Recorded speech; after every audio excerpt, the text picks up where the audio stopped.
arrived in June of 1990. We had two kids and a pregnant wife. Faith was pregnant with our third daughter, who ultimately was born that December. Our first daughter started first grade the following September. Our middle daughter was in preschool.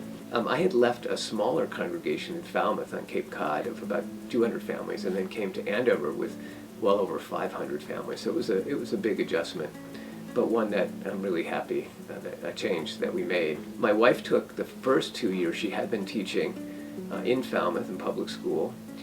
She took the first 2 years off, first because we had the new baby, and then just to help the kids sort of get acclimated, she started subbing at West L in 1992, I believe. That's the second year we were here.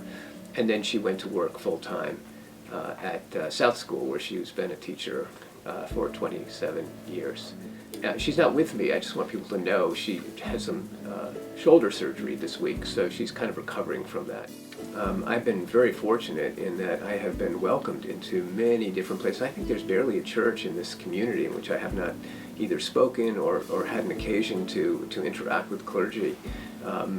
So I feel that, you know, I'm sort of a messenger of what my faith is about and some of the teachings. And I've also on occasion written essays for the Townsmen on current events and what I think are not just Judaism, but I think how we can sort of understand some of the events that have taken place. Andover is an incredible place to raise a family. We felt that way. I think the opportunities in terms of both public and private education are just phenomenal. And we took advantage of both public and private education for our children. They were the most important. They always came first. And I think we communicated that to our kids. I think they understand that. There are two, I think, highlights of my rabbinate that are most meaningful to me. One is the involvement with the families whose life cycle events I've been a part of.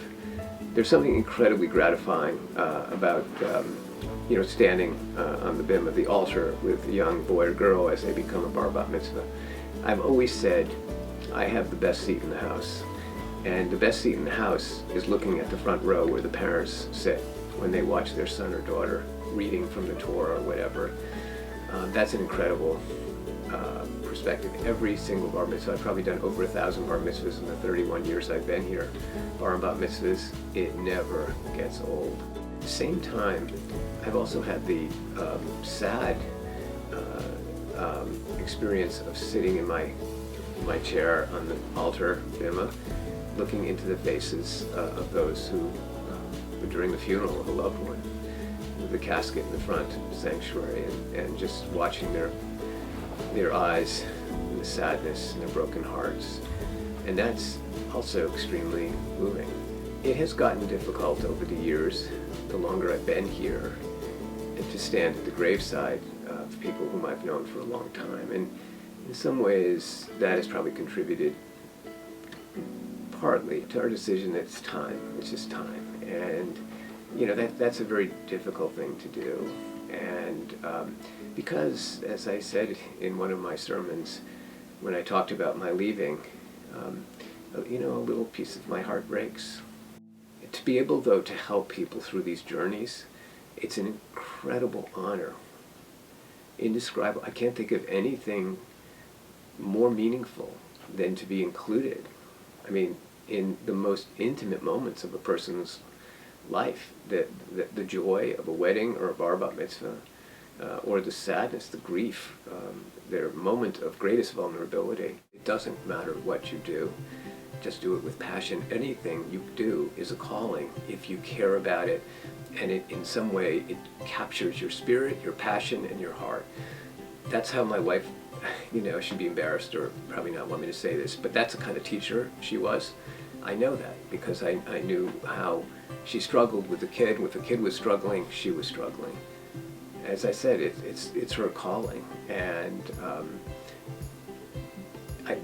again, she'd be really embarrassed if I said this, but she's not here, so I can say it. She's gotten letters from kids who are high school age, and particularly ones that maybe they've struggled a little bit, and they're just soaring, and they'll write dear Mrs. Goldstein, you've had faith in me, you had confidence in me, or you helped me. A letter from a parent who wrote to her saying, we were struggling, but you really understood, you saw the challenge, and you figured out a way to unlock this door for our son or daughter, I don't remember. And I'm just incredibly touched by those letters, and I'm sure many teachers, we've all had a teacher, hopefully maybe more than one, who had that influence and that played that role in our lives. I also watched, she did some really interesting things in her class. As her class became more and more diverse over the years, she celebrated the differences. They learned to say good morning in there were many different languages represented by the kids in her class, and they would say to every kid who came from a family in which English might have been their second language, they would, as Faye told me, they would say good morning in a different language. So really affirming every child and who they were and what their background was, and I thought that was kind of unique and special. And one of the greatest sources of pride, as I mentioned, we have 3 daughters. My oldest daughter is a rabbi, which gives me tremendous pride. I'm very affirming that she chose to follow in my footsteps in her own way. I must say, she's a very different rabbi than I, and very successful in her own right.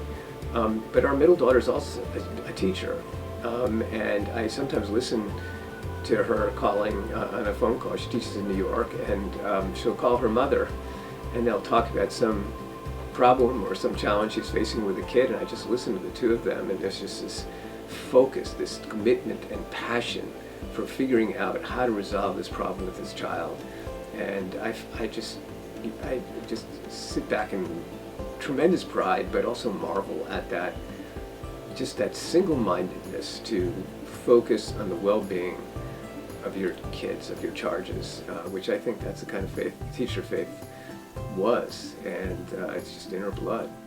One of the most gratifying things, and as I started to say this, I think, was not just the involvement in the lives of my congregants, but also my involvement in the community and the work that I've been able to do in the community.